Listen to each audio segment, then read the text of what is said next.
O empresário Fernando Bittar afirmou nesta segunda-feira, em depoimento na Operação Lava Jato, que é um dos proprietários do sítio Santa Bárbara, em Atibaia. Bittar disse que sua família mantém grande proximidade com a do ex-presidente Luiz Inácio Lula da Silva.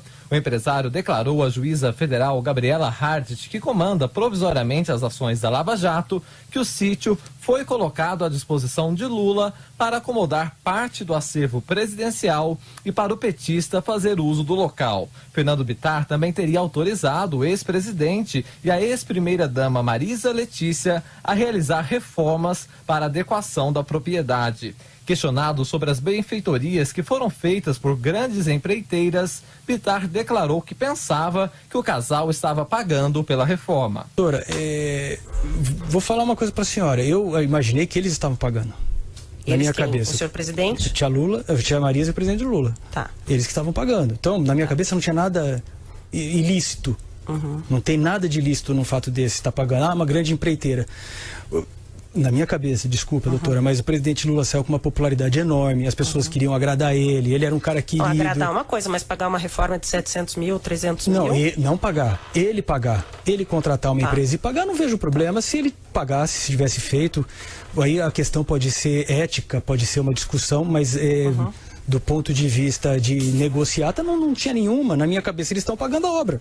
Contrataram uma grande. Eu não faria. Fernando Bittar também disse que as obras do sítio de Atibaia foram superdimensionadas, porque, na realidade, elas são simples e não envolvem valores vultosos. Outro depoimento foi o do ex-assessor especial de Lula, Rogério Pimentel, que era responsável pelo acervo presidencial. Pimentel afirmou que as questões de reformas no sítio eram conversadas com a ex-primeira-dama Marisa Letícia. Não, era Dona Marisa, pelo fato de ser dura, tão direta, tão dura em relação a isso aí, ela era muito possessiva, a questão feminina dela, a parte dela, era muito possessiva em relação ao presidente. Ela não queria muito contato, porque inclusive quando a gente chegava muito perto, ela já falava assim: o que você quer aqui? Tá, vai, depois a gente conversa. E nunca foi. E ela me proibiu terminantemente de comentar com o presidente a respeito disso. Porque eu também não questiono também, porque é uma coisa pessoal dela, não teria por que eu estar interferindo. Rogério Pimentel disse ter visitado o sítio de Atibaia algumas vezes para reportar a Marisa Letícia o andamento das obras. O advogado Roberto Teixeira também foi ouvido em Curitiba. Ele disse que foi consultado por Fernando Bittar para a aquisição do imóvel e afirmou ter convicção que o empresário é o proprietário. A única coisa que eu sei era que era a propriedade do Fernando. O tempo do Fernando. Aliás, se é uma pessoa que tem certeza de que a propriedade era do Fernando, fui eu. O tempo todo, porque fui eu quem o assessorei na aquisição. Então eu tenho a mais absoluta e estou seguro de que a propriedade era do Fernando. Roberto Teixeira declarou que tinha conhecimento que parte do acervo presidencial seria armazenado na propriedade.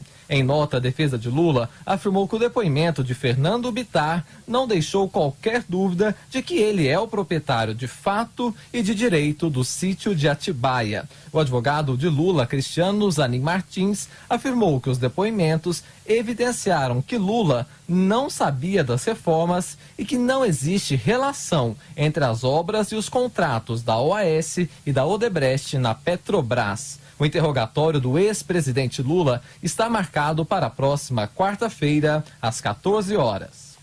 Professor Vila, eu gostei do Tia Marisa. O Tia Marisa foi ótimo, é incrível. Bem, as relações do Bittar filho vêm do Bittar pai, Jacó, que foi sempre um aliado incondicional do Lula, mesmo saindo do PT, né?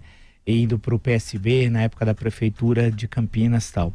Mas o que interessa é que o Lula vai ser condenado. Isso pode registrar, ele vai ser condenado, o sítio é dele, usou dinheiro roubado, vai ser condenado por corrupção passiva, por lavagem de dinheiro, e não sei quais são as outras acusações, formação de quadrilha, será? Não sei, que pesa sobre ele, porque ele é quadrilheiro, ele é, né?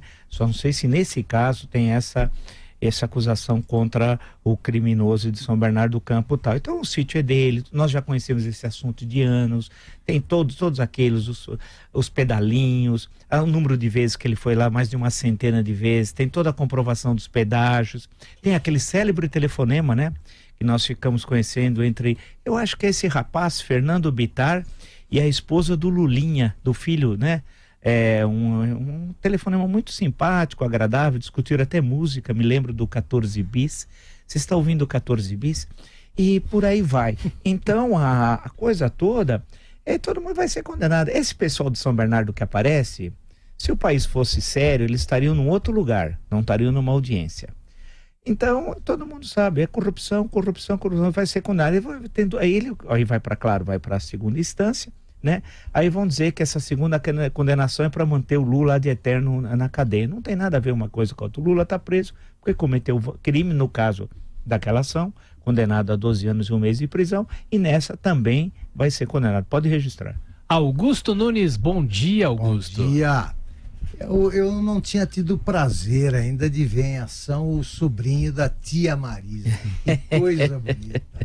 Você vê o que é a relação de um sobrinho amoroso, né, com uma tia que gosta de fazer reformas e tal, e de graça. Né? Sim. Não tem problema. Ele achou que o tio e a tia estavam custeando as obras e tal. Eu fico comovido com um caso desses, porque bate qualquer recorde de cinismo uma audiência dessas que junta um mentiroso como esse Bittar com o mestre da mentira, da falácia, da tapeação, que é esse Roberto Teixeira, que não por acaso eu confundo sempre com o Ricardo Teixeira. Eu acabo falando do Ricardo da CBF, né? Da CBF, que é o seguinte: esse tinha que estar na cadeia há muito tempo pelo que fez nas transações que praticamente destruíram a aviação brasileira, mudaram todas as companhias. Ele era advogado de todos, decidia-se qual seria o desfecho do processo na sala do presidente da República, que era o Lula. Ele é o fundador da imobiliária Lula, foi ele o primeiro doador, né, de um apartamento, e tá aí esse cara dando depoimentos nos quais se baseiam os advogados do Lula para dizer que está provado que o Lula não é o proprietário do sítio de Atibaia. Tudo que eu queria era um sobrinho como o Bittar. Tudo que eu queria era isso.